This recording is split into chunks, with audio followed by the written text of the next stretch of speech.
Doctor Prajapati, आपके पास आते हैं। कुल एक्टिव केस जो मेरे पास डेटा इस वक्त है वो है 1010 देश में, केरल में 430, महाराष्ट्र में 208, दिल्ली का नंबर तीसरे नंबर पर 104, कर्नाटक 100, गुजरात 83। लेकिन अगर हम वैक्सीनेशन का भी एक डेटा मैं आपको बता दूं, उसको लेते हुए भी चले, 220 करोड़ से ज्यादा लोगों को डोज लग चुकी है। 103 करोड़ को पहली और 95 करोड़ लोग डबल वैक्सीनेटेड हैं। उसमें उसके बाद फिर 22 करोड़ लोग ऐसे हैं जिनको बूस्टर डोज लग चुकी है। अब जो ये वेरिएंट है, पहली बात तो जो लोग double vaccinated, even single vaccinated से अगर हम सवाल की शुरुआत करें तो क्या उनके लिए भी खतरा है, या वापस से कुछ ऐसा कहीं आगे जाकर रिकमेंडेशंस होंगी कि जो डबल वैक्सीनेटेड नहीं, पहली बात तो वो ले ले, या फिर बूस्टर डोज की भी नौबत आ जाए कहीं? देखिए, बात यह है कि जब भी वैक्सीनेशन होता है तो उसमें बूस्टर डोज की रिक्वायरमेंट हमेशा होती है। एज जो भी वैक्सीनेशन हुआ था वो 21st में हुआ था, तो it is already 4-5 years past. तो अब डेफिनेटली जो बूस्टर डोज का इफेक्ट है उतना नहीं रहेगा। तो डेफिनेटली जब ये केसेस बढ़ेंगे तो एक रिपीटेड डोज की बाकायदा वहां पे बात आएगी, इफ केसेस बढ़ते हैं और इसकी सीवियरिटी बढ़ती है तो कोई भी वैक्सीन होती है उसकी booster dose time to time उसको लगाने की जरूरत पड़ती है, क्योंकि एक डोज लगाने के बाद फाइनल जो डोज लगी थी उसके बाद ऐसा नहीं है कि उसकी लाइफ लॉन्ग इम्यूनिटी रहेगी। और दूसरी चीज ये है कि ये वेरिएंट है, ये सेम वायरस नहीं है, उसका वेरिएंट है। तो डेफिनेटली हो सकता है कि आने वाले टाइम में हम लोग देखें इफ केसेस बढ़ते हैं, इसकी सीवियरिटी बढ़ती है, तो इसकी भी एक हम वैक्सीन आते हुए इस वेरिएंट की स्पेसिफिक वेरिएंट वैक्सीन हम देखने को मिल सकती है इफ केसेस बढ़ते हैं। अदरवाइज मुझे नहीं लगता। और जिस तरह से अभी इसकी ट्रांसमिसिबिलिटी बहुत अच्छी खासी है, इन्फेक्शियस रेट बहुत है, but the other thing is की सीवियरिटी इतनी है नहीं अभी। तो आने वाले टाइम में हम देख सकते हैं, बट मेरे को जहां तक लगता है ये माइल्ड इन्फेक्शन है। और हम लोग ओपीडी में जैसे देखते हैं पेशेंट्स को, तो पेशेंट्स, बिकॉज मैंने बहुत सारे पेशेंट्स देखे हैं जिनकी ट्रेवल हिस्ट्री रहती है, एक जगह से दूसरी जगह जा रहे हैं और उनको नॉन स्पेसिफिक सिम्टम्स आ रहे हैं।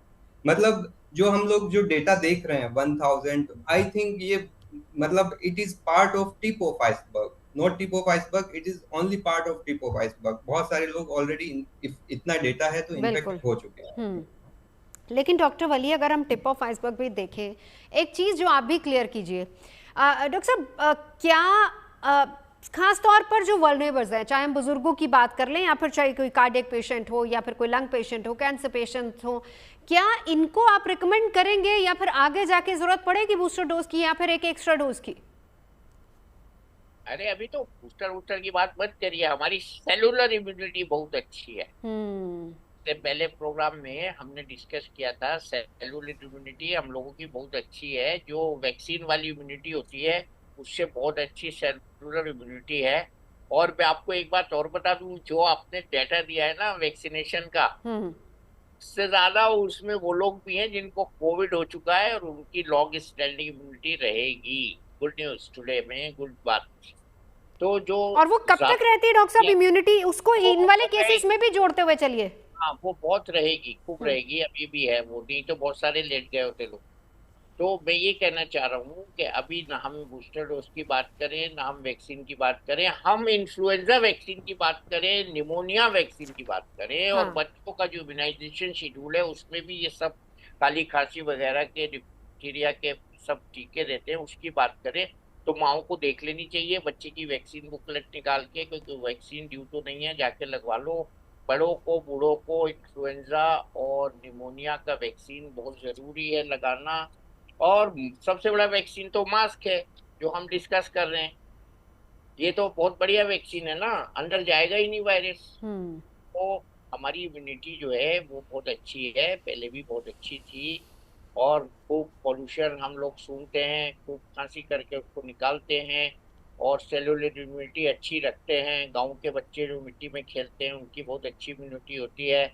और इससे ज़्यादा दूसरी बीमारियों से मौतें होती हैं हमारे यहाँ, जिनके लिए हमारी गवर्नमेंट काम कर रही है। लेकिन हम आज का जो फाइनल मैसेज देने जा रहे हैं आपके प्रोग्राम के थ्रू वो यही है कि सावधान रहिए। अगर आपको इन्फ्लुएंजा लाइक इलनेस जैसे लक्षण हो रहे हैं तो आप पहले तो घर में रहिए, बार बार मत जाइए, ज़्यादा छोटे बच्चों को करीब मत लाइए, ओल्ड एज के जो लोग हैं, बीमार लोग हैं, उनके पास मत जाइए।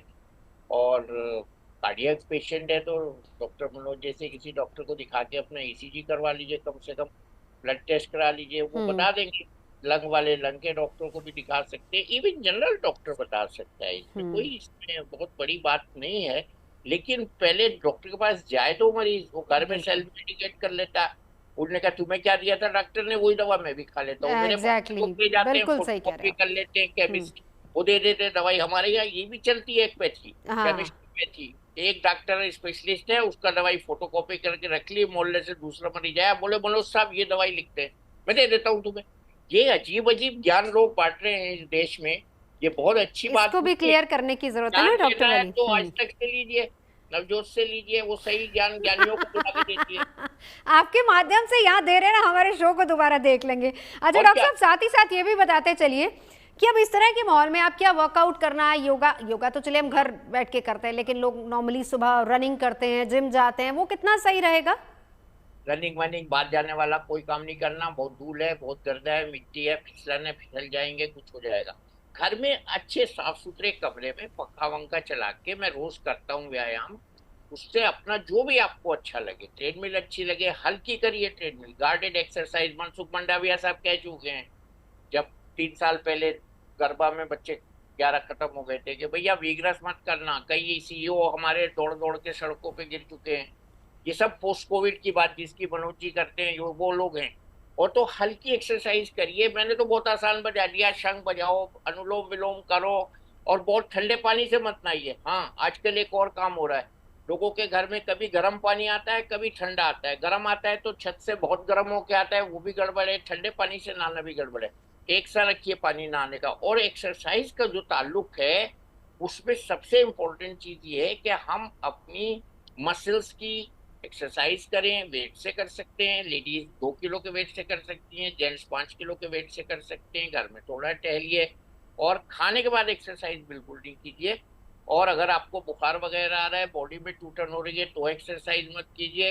अपने मौसम के फल खाइए, कम खाना खाइए, रात का खाना जल्दी खाइए, और ऐसी चीजें, देसी चीज इस्तेमाल कीजिए जिनसे आपकी खांसी ना आए, जैसे कलौंजी है, अदरक है, शहद है, और कुछ और भी बिल्कुल। प्रिपरेशंस हैं खांसी चलिए, की वो हैं। डाइट और में भी ठंडा बदलाव करने की ठंडा जरूरत है। अवॉइड कीजिए, ठंडा अवॉइड। ठंडा अवॉइड करना है।